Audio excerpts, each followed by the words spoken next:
Inilah channel Ipolek Sos Budahan Kam, ideologi politik, ekonomi, sosial, budaya, pertahanan, keamanan, dan pembangunan. Channel lintas zaman, lintas generasi, lintas sektoral, lintas orde. Assalamualaikum warahmatullahi wabarakatuh, Sobat Sarman Kitemang. Selamat pagi, selamat siang, selamat malam yang ada di saudara kita yang ada di wilayah Indonesia bagian timur.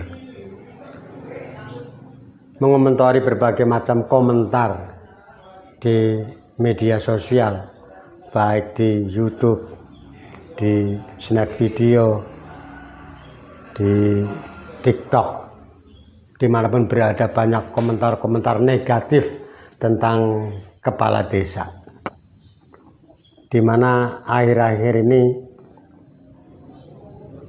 masyarakat lewat sosial media ini menyoroti tentang kelakuan dari beberapa oknum kepala desa, penampilan juga, pangandika atau ucapannya sering disorot oleh masyarakat melalui media sosial, dikritik habis-habisan.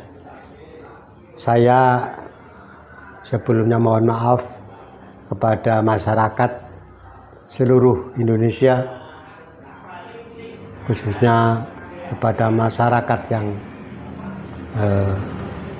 merasa tersinggung, merasa tidak pas dengan kelakuan kepala desa, dengan penampilan kepala desa.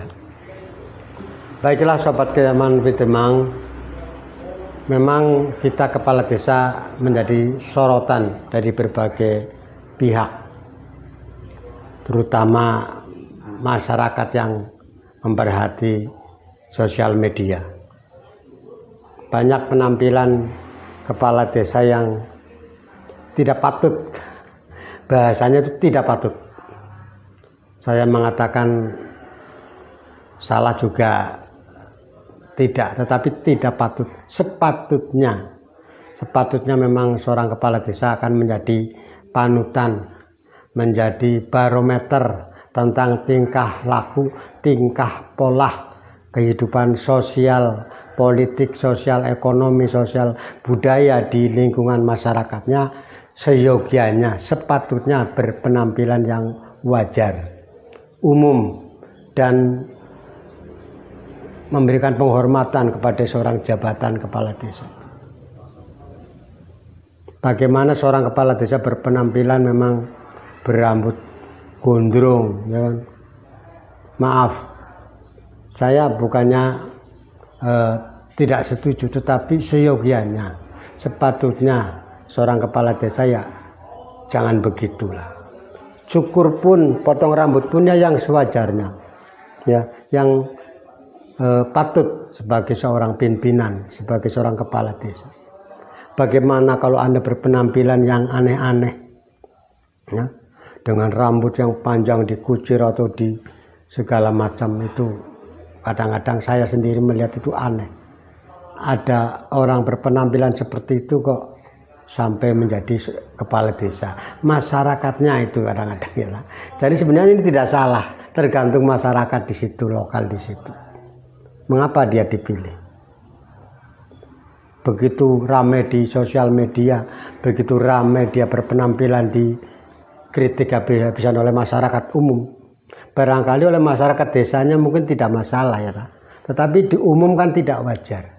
Seorang kepala desa dengan berpenampilan seperti itu, ya, dan gondrongnya bukan gondrong rajin, tapi gondrong yang seperti preman misalkan, kan kurang pas.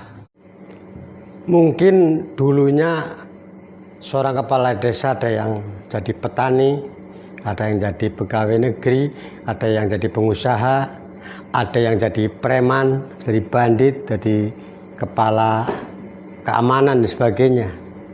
Tetapi begitu saudara-saudara, rekan-rekan masuk menjadi kepala desa atau terpilih menjadi seorang kepala desa, sebaiknya ya meninggalkan, bukan berarti meninggalkan total, tapi paling tidak berpenampilan seperti masyarakat umumnya. Tidak lagi mengedepankan, ya, seperti jadi preman. Loh, saya preman, saya dasar rambutnya gondrong, mengapa terpilih menjadi kepala desa kemudian tetap seperti itu? Ya tidaklah. Kita menjadi panutan, menjadi contoh masyarakat, maka paling tidak kita berpenampilan yang umum, sehingga bila ada masyarakat yang demikian tetap nakal, tetap gondrong dan sebagainya, insya Allah kita bisa memberikan arahan.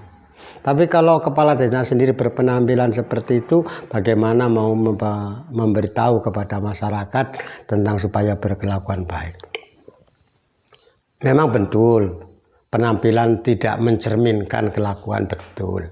Tetapi saya yakin, ya, saya yakin-yakinnya, kalau berpenampilan demikian, seolah gagah sendiri, seolah kuat sendiri, dia pasti akan, paling tidak pemikirannya akan demikian. Entah itu tentang keuangan desa, entah itu tentang pengelolaan desa, akan tetap semrawut. Karena apa? Karena merasa dirinya kuat, merasa dirinya jago, sehingga mereka akan mungkin di dalam pengelolaan dana desa, pengelolaan keuangan desa dan sebagainya, ya akan tetap tidak pas sesuai dengan petunjuk maupun dengan aturan.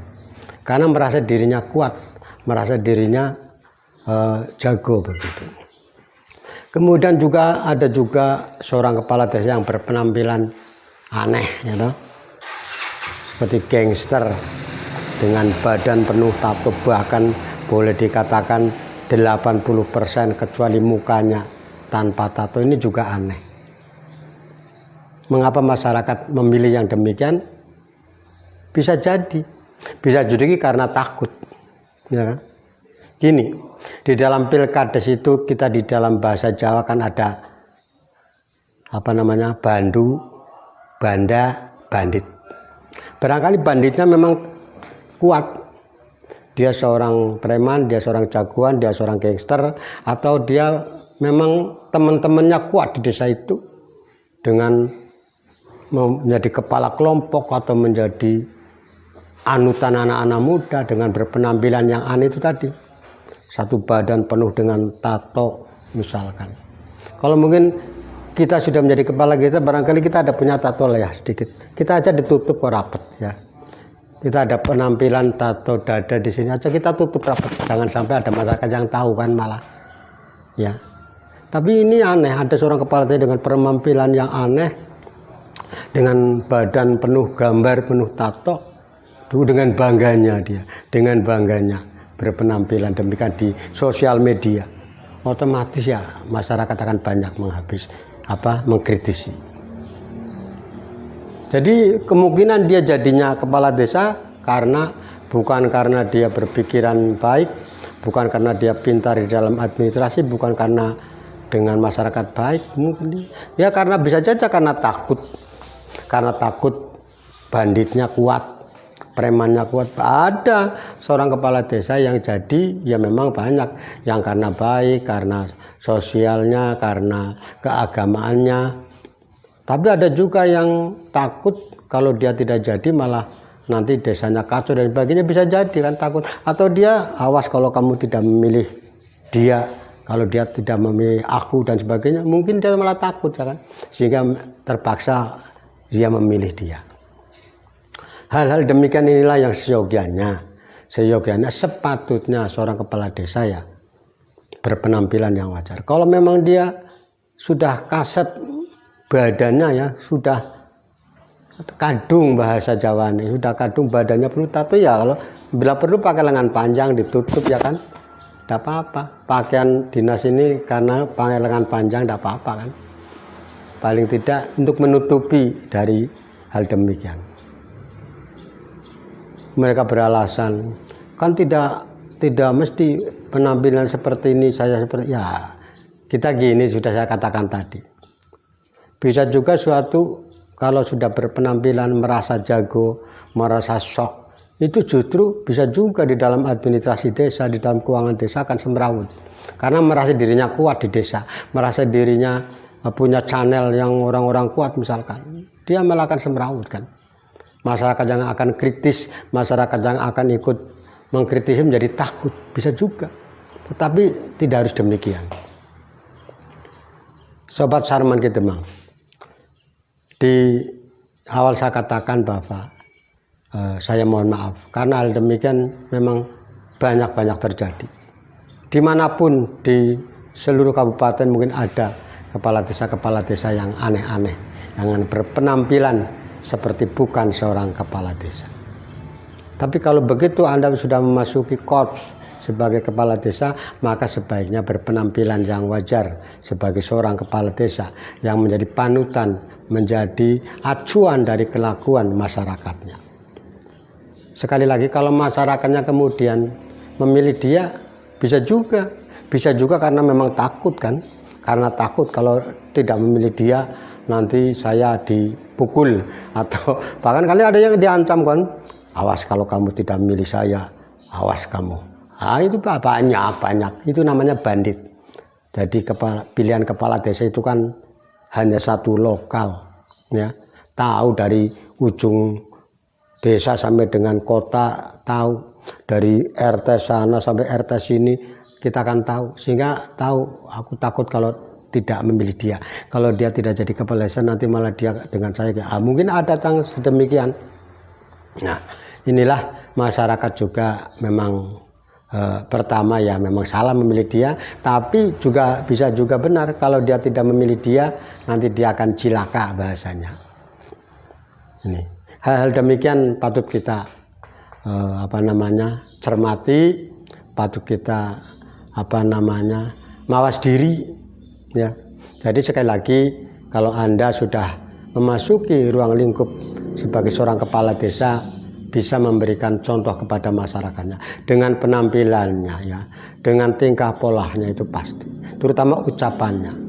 Seorang kepala desa biasanya yang pertama itu adalah kelakuannya, ya, kelakuan, penampilan maksud saya, penampilannya, kemudian ucapannya.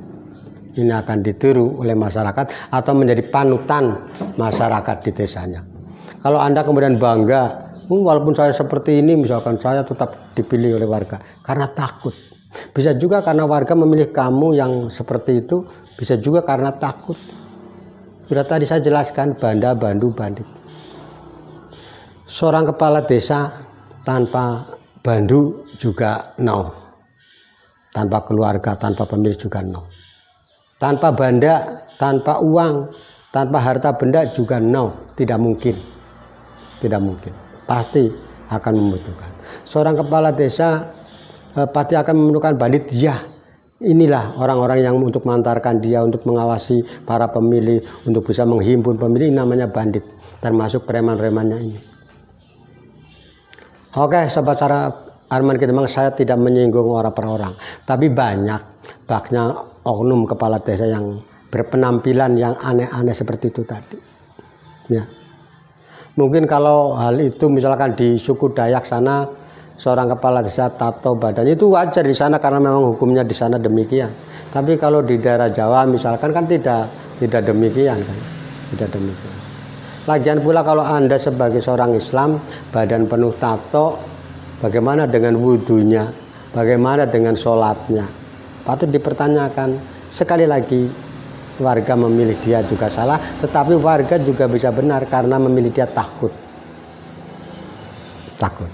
Oke, Sobat Sarman Kidemang, itulah sepintas kilas kepada warga masyarakat yang selama ini mengkritisi tentang tingkah pola ucapan kepala desa. Hal ini barangkali menjadi pemikiran kita semua. Mari kita mengabdi untuk rakyat. Saya sendiri sudah hampir 20 tahun menjadi kepala desa. Bahkan nanti selesainya itu sekitar 20 tahun persis. Sudah bahasa hukumnya kalau menurut undang-undang lama sudah tidak bisa. Oke, sobat, demikian apa yang saya sampaikan. Wassalamualaikum warahmatullahi wabarakatuh.